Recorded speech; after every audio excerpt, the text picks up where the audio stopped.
eu sou a Patrícia Vieira e esse é o IC Entrevista. Sejam bem-vindos. No programa de hoje nós estamos recebendo o Rodrigo Weinhardt, que é idealizador do Fair Play Ambiental e que recebeu na última semana o Sports Positive Awards, indicado como líder global na América do Sul na inserção entre esporte e sustentabilidade. Tudo bem, Rodrigo? Tudo bem, Patrícia. Obrigado pela porta aberta e pelo convite. Obrigada a você por aceitar nosso convite. Então, hoje, como a gente já deu uma introdução aqui, nós vamos falar sobre esporte e sustentabilidade. Rodrigo, explica um pouquinho pra gente o que esses dois temas têm em comum. Tá, Patrícia, eu acho que o mais importante a gente ter esse entendimento é ter a consciência e ter a certeza de que toda a ação humana tem algum tipo de impacto socioambiental. Sim. Né? Toda a relação do homem com o meio ambiente tem algum tipo de impacto. E nos últimos anos, especialmente a partir ali da década de 60 e 70, mais precisamente a partir da década de 90, o desporto, seja o desporto de alto rendimento ou o desporto de formação, mas o esporte, através do Comitê Olímpico e de alguns outros movimentos, tem se envolvido de uma maneira mais intensa e mais assim, precisa com a sustentabilidade e daí com a sustentabilidade ambiental, no caso que a gente vem falando. Então, eu acho que o principal é ter consciência e ciência de que toda atividade humana tem algum tipo de impacto ou de relação com a natureza. Perfeito. E conta pra gente o que é esse prêmio Sports Positive Awards? Como que foi receber esse título? Foi bem legal, principalmente porque, né, acaba sendo um reconhecimento de uma caminhada que começou há alguns anos já. Eu pude intensificar um pouco ela ali nos anos 2011, 2012, no curso de Direito da PUC Paraná. Aprofundando um pouco mais a legislação, me aprofundando um pouco mais na legislação brasileira e como que a legislação desportiva brasileira se relacionava com as questões da sustentabilidade, principalmente tendo como gancho e como propulsão o fair play financeiro. O fair play financeiro hoje é um conceito muito entendido, muito entendido e muito compreendido, não só pela indústria esportiva, mas pela sociedade de modo geral. Entende-se que as organizações esportivas precisam ter um zelo sobre a parte financeira das organizações, seja clube, associações, federações. E a minha reflexão na época foi, por que essas mesmas organizações não têm esse mesmo cuidado, esse mesmo zelo com o aspecto ambiental? Porque existe um impacto, existe uma influência de toda essa indústria no meio ambiente. Voltando para a tua pergunta, começar lá atrás essa caminhada, essa jornada, não é uma jornada muito comum, né? E chegar agora, em 2024, ter sido indicado, e dentro dessa indicação, ter sido escolhido como líder global da América do Sul para esse debate, por estar trabalhando com esse tema, estar trazendo esse tema à tona, foi muito legal. Foi realmente assim, foi uma das coisas mais emocionantes assim, que aconteceu para mim nesse período. E explicando o que é o Sports Positive. O Sports Positive é um movimento global que envolve inúmeros stakeholders, inúmeras pessoas, cientistas, organizações, clubes de futebol e pessoas que já estão trabalhando de uma maneira muito intensa com a perspectiva esporte e sustentabilidade ambiental. Então, é um coletivo global que se reuniu esse ano em Londres e elegeu, entre várias ações, como, por exemplo, o Liverpool foi um dos premiados, a NFL, que é a Liga de Futebol Americano, foi uma das premiadas, a World Surf League, que faz um trabalho excepcional com recuperação de corais, também foi uma das premiadas, e dentro desse colegiado todo, eu fui o premiado, fui o líder escolhido da América Latina, então foi super gratificante.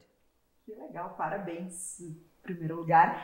E, de certa forma, eu acho que cada vez mais a sociedade tem entendido que o planeta é uma responsabilidade de todos nós.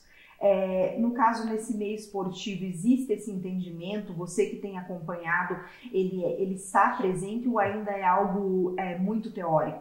É algo teórico e uma teoria que está se solidificando, principalmente nos Estados Unidos e na Europa. Já existe alguns conceitos formulados, mas existem algumas práticas também acontecendo. O mais importante dessa relação da indústria e da cultura esportiva com a sustentabilidade não seja necessariamente o impacto da cadeia esportiva do desporto. Ela existe, mas ela é infinitamente menor do que outras grandes indústrias, como, por exemplo, a indústria de extração mineral. Mas o desporto, diferente de qualquer outra indústria, tem um potencial e uma capacidade de penetração sociocultural muito significativo. Então, quando a gente fala de grandes clubes, quando a gente fala de grandes ligas, quando a gente fala de grandes empresas e marcas esportivas, elas trazem muito daquilo que a gente chama de lifestyle, ou aquilo que a gente chama de aculturar, de criar, de formar, de educar, de criar valores. Então, o desporto tem um impacto não tão significativo no meio ambiente, embora ele exista, mas ele tem um impacto infinitamente maior de qualquer outra indústria na formação e na criação de valores das pessoas, da sociedade de modo geral. De modo geral. Então, encontrar o caminho de fazer o desporto ser uma peça nesse letramento, nesse momento que a gente vive de discussão, de relação com o meio ambiente, de relação com a sociedade, porque a sustentabilidade não é a gente não se apropriar ou não utilizar o meio ambiente, isso não é sustentabilidade. Sustentabilidade é a gente poder ter uma sociedade equilibrada, atender as necessidades dessa sociedade em suas inúmeras formas, mas a gente preservar aquilo para que as gerações futuras também tenham essa mesma condição, essa mesma possibilidade. Esse é o conceito clássico, né, de sustentabilidade, que eu acho que se encaixa e fica perfeitamente compreendido. Então, existe uma teoria, existem algumas práticas, mas existe ainda a necessidade da gente tornar essa percepção uma percepção mais objetiva. Sim. Deixar o campo da teoria e ir para a prática. Ir para a prática. De certa forma, que nem no Brasil, o futebol é o principal esporte, os clubes entenderem a importância do tema. Clubes, e no meu entender, e lá atrás, quando eu comecei, as principais entidades organizadoras de fomento, que aí são as confederações, as federações, governo. Eu realmente acredito que as legislações, elas precisam, porque a legislação contribui muito para esse letramento, no sentido de que, infelizmente, às vezes a gente tem que ter algumas obrigações, né? Eu acho muito estranho a principal liga esportiva brasileira, que é o futebol, que emprega milhões de pessoas, que leva milhares de pessoas para estádios todos os anos, movimentando, fazendo modal urbano, movimentando comércio, e isso é muito bom, porque gera emprego, gera entretenimento, gera uma série de coisas. Mas não existe da mesma fome de fazer o desporto ser cada vez maior, não existe a mesma fome de...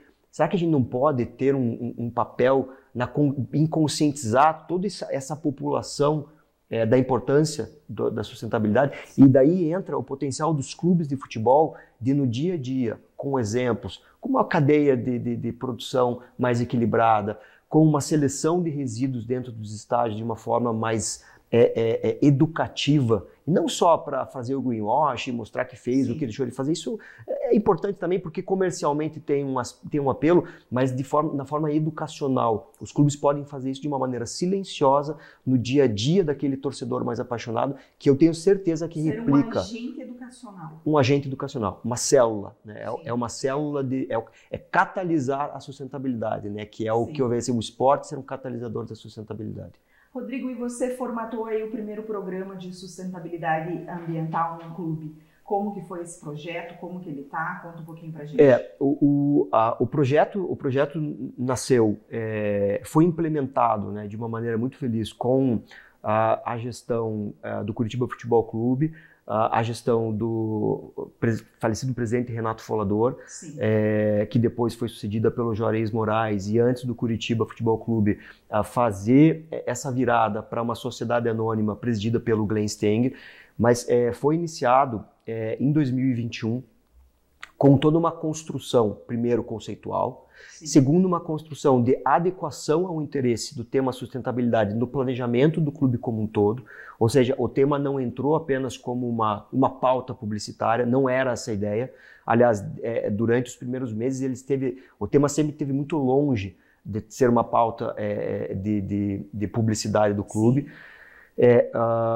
Ele teve no início da cadeia de produção do Curitiba, né, o interesse do Curitiba Futebol Clube em olhar todo o seu processo produtivo, do evento esportivo, do evento de treinamento, tentar reduzir o impacto, tentar ter ganhos financeiros com essa redução, o que é muito importante para a questão da sustentabilidade, porque existe hoje já comprovadamente elementos que dizem que um bom trabalho de sustentabilidade pode refletir no bolso das grandes organizações. A partir desse momento em que a gente conseguiu integrar a ideia da sustentabilidade dentro do planejamento, dentro da estratégia de gestão do clube, começou a criar alguns elementos que sustentassem isso, como, por exemplo, uma política interna de sustentabilidade, como, por exemplo, um manifesto e um posicionamento, não só interno, mas também para a comunidade de como seria essa manifestação do Curitiba e, principalmente, procurar no mercado atores que pudessem contribuir. Por quê? Porque o Curitiba é um clube de futebol. E para que a gente conseguisse implementar todo esse conceito da sustentabilidade do esporte numa organização dessa natureza, a gente precisava que especialistas em sustentabilidade, que pessoas e atores que tivessem soluções para as dores que nós tínhamos em nossa cadeia, nos auxiliassem, porque é uma ciência muito precisa. Então a gente encontrou alguns parceiros, como a SPVS, que é uma sociedade de proteção e de estudo da vida selvagem paranaense, curitibana, que faz um trabalho magnífico na Grande Reserva Mata Atlântica.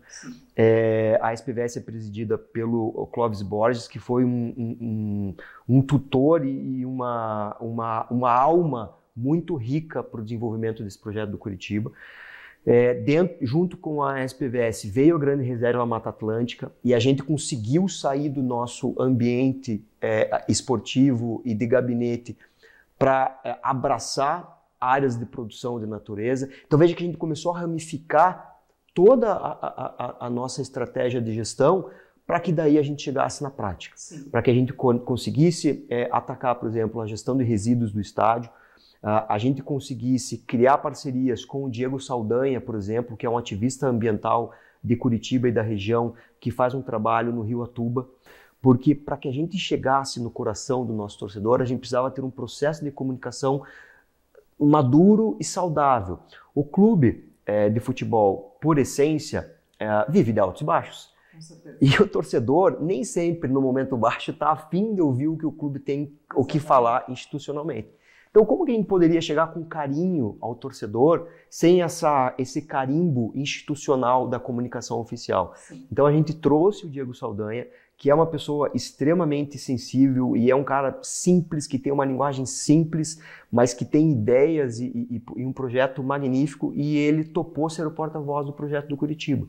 Então, com o Diego, de uma forma bem natural, a gente começou a colocar pílulas para fazer essa educação e para que o torcedor começasse a perceber. Então, o projeto não foi um projeto publicitário, não foi um roteiro publicitário, foi um projeto de início, meio e fim.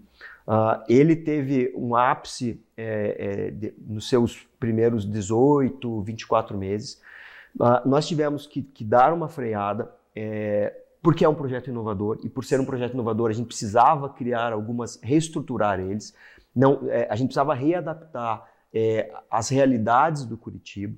E hoje o projeto da SAF é sim dar continuidade ao modelo, à intenção, porque faz parte da essência hoje do Curitiba isso, sim. Mas a gente está passando por um processo de revitalização e de retomada e de revisão de alguns aspectos que não estavam perfeitamente encaixados antes, e isso é extremamente natural. Sim. E qualquer organização que vá fazer esse trabalho vai ter as suas peculiaridades. E você que acompanha esse meio, outros clubes já estão caminhando nesse sentido ou ainda não? Existem alguns clubes já no Brasil que estão se esforçando para colocar essa pauta de uma maneira natural, e isso é muito maduro por parte desses clubes, porque a intenção hoje significativa de quem trabalha com a sustentabilidade em termos organizacionais é criar uma distância saudável do greenwash, que é aquela utilização da pauta ambiental para uma propaganda enganosa, né? Para uma Sim. propaganda veja só o que eu faço, que é a famosa lavagem verde, né? Exatamente. Tanto o consumidor final, quanto a indústria, quanto os próprios formadores de opinião e imprensa, de modo geral, todo mundo já percebe hoje em greenwash, é muito fácil de perceber. E o greenwash leva a um problema maior, que é a fragilização do tema da sustentabilidade, né? Colocando a sustentabilidade como um tema a ser descartado, porque ele está sendo usado de uma maneira errada. Exatamente. Então esses clubes estão trabalhando, assim, estão fazendo alguns esforços de forma saudável. mais pontuais. A gente tem, por exemplo, o Clube Atlético Mineiro, que tem na Arena MRV um case interessante de questão de sustentabilidade. A gente precisa considerar que é a arena mais moderna do Brasil hoje, então ela já foi construída sobre esse alicerce, né, sobre essa pauta, mas eles têm isso na agenda. O São Paulo Futebol Clube tem um movimento de integridade que eles também hoje já discutem, já buscam levar para dentro do clube esses elementos, mas realmente, assim, de forma expressiva e de forma a colocar no seu DNA, eu acho que o Curitiba está de parabéns porque está num passo um pouco mais à frente. Essa questão da sustentabilidade no esporte, ela pode ser usada aí como um agente, o clube pode ser um agente educador da sociedade, mas aqui a gente tem um grande público de empresários, né? O Diário Indústria e Comércio, essa entrevista é voltada para empresários. Como utilizar essa sustentabilidade no esporte como um ativo para atingir as grandes empresas? Patrícia, esse é um tema hoje que ele talvez seja a longevidade dos programas de sustentabilidade e desse papel do desporto enquanto um catalisador de melhores ações e de preservar o meio ambiente. Talvez essa relação com a indústria e com o marketing, com as empresas, isso talvez seja o grande X da questão, né? A gente alcançar. Porque um ponto que a gente precisa entender é que a sustentabilidade ela tem que ser também financeira. Ela tem que ser também dentro do caixa das organizações. É claro que às vezes a gente precisa frear um pouquinho o custo, né, tirar um pouquinho de excesso, e talvez a gente, né, algumas indústrias tenham algum tipo de perda ao focar na sustentabilidade, mas a gente sabe que em médio e longuíssimo prazo isso vai ser bem melhor para a sociedade, isso já não se discute mais. A gente tem alguns exemplos, e eu posso citar, por exemplo, aqui a US Steel American, que é uma das principais empresas siderúrgicas do planeta, que evidentemente, por estar numa área de altíssimo impacto, ela sabe do seu impacto e ela sabe que a mitigação da sua atividade é impossível. Né? A mitigação da área de siderúrgica ela é impossível, mas não pode separar a indústria siderúrgica. Então não é essa a questão. Então o que as organizações estão fazendo é fazer a sua mitigação, fazer o seu dever de casa, procurar fazer transições para outras formas de atender a sociedade, só que enquanto isso passa por um processo, essas grandes indústrias estão buscando outras alternativas para mostrar não só o seu interesse em mitigar, mas também em contribuir para tentar chegar, pelo menos, um pouco mais próximo do nível de impacto. Sim. Então, o que a US Steel fez nos Estados Unidos? Ela veio a patrocinar um clube de hockey, que é o Penguins, de Pittsburgh, no sentido, a gente não quer patrocinar a camisa do Pittsburgh, a gente não quer patrocinar, a gente quer patrocinar a arena. Sim. Porque a arena do Penguins tem um processo e tem um projeto de sustentabilidade. Então, a US Steel entrou apostando na propriedade comercial, programa de sustentabilidade do Penguins. Então, esses programas de sustentabilidade, eles vêm a ser um atrativo para que essas grandes empresas e grandes indústrias que procuram formas de mitigar um pouco mais os seus impactos possam contribuir. Isso é muito comum e a gente pode ver nas áreas de preservação de natureza e áreas de produção de natureza, né? Que são as grandes áreas de reserva, que a gente vê grandes empresas ajudando e contribuindo para que essas áreas mantenham-se intactas. Por quê? Porque para a US Steel continuar produzindo siderurgia, ou para nossas empresas locais aqui de Curitiba continuarem produzindo os que elas produzem, sim, alguém precisa produzir natureza nesse planeta. Sim. E o único agente que produz natureza nesse planeta para a gente manter um equilíbrio de produção de bens de consumo e de produção é a natureza. A natureza produz natureza. Exatamente. E mantém esse equilíbrio. Então existe já essa troca.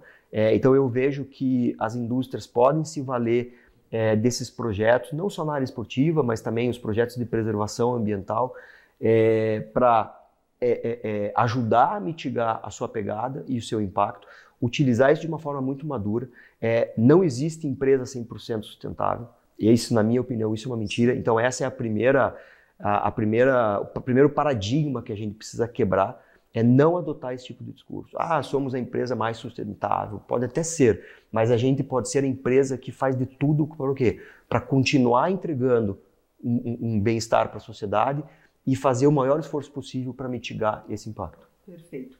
Esse assunto, ele renderia muitas horas aqui de conversa, mas o nosso tempo é curto, então eu queria que você deixasse aí para as pessoas um contato, como que elas podem saber mais sobre esse assunto, mais sobre os projetos que você desenvolve nessa área, Rodrigo. Tá, hoje eu tenho um blog, um espaço virtual que chama Fairplay Ambiental, é fairplayambiental.com.br. Ele nasceu com o intuito exatamente de ser um para-raio desse tema. Então ali, dentro do possível, dentro do que o meu tempo no dia a dia permite, eu publico alguns artigos, algumas ações que são realizadas não só no Brasil, mas no mundo, como forma de motivar as pessoas. Ali tem um canal de conexão, tem ali um WhatsApp, tem um e-mail, as pessoas podem ficar à vontade. Elogios, críticas, sugestões, é um tema que está iniciando no Brasil, é um tema que a gente está começando a dar passos. Então, de repente, se tem algum empresário ou se tem até algum especialista em sustentabilidade, em área ambiental, Rodrigo, vocês precisam rever esse conceito, ou que legal, vamos replicar isso aqui. A gente precisa fortalecer essa cadeia. Então, obrigado mesmo, Patrícia. Desculpa por às vezes ser um pouquinho prolixo se estender, mas como você falou, é um tema novo e é um tema que a gente poderia fazer um documentário aqui. Muito obrigada pela entrevista, por trazer esse tema pra gente. Eu que agradeço. Parabéns pelo prêmio e sucesso aí com os novos projetos. Obrigado. Obrigada a você. Se gostou da entrevista, curta. Se quer assistir outras entrevistas como essa, siga nosso canal. E se quer nos ajudar a fazer isso, deixa aqui embaixo sugestões de temas para as próximas entrevistas. Obrigada, até a próxima. Tchau, tchau.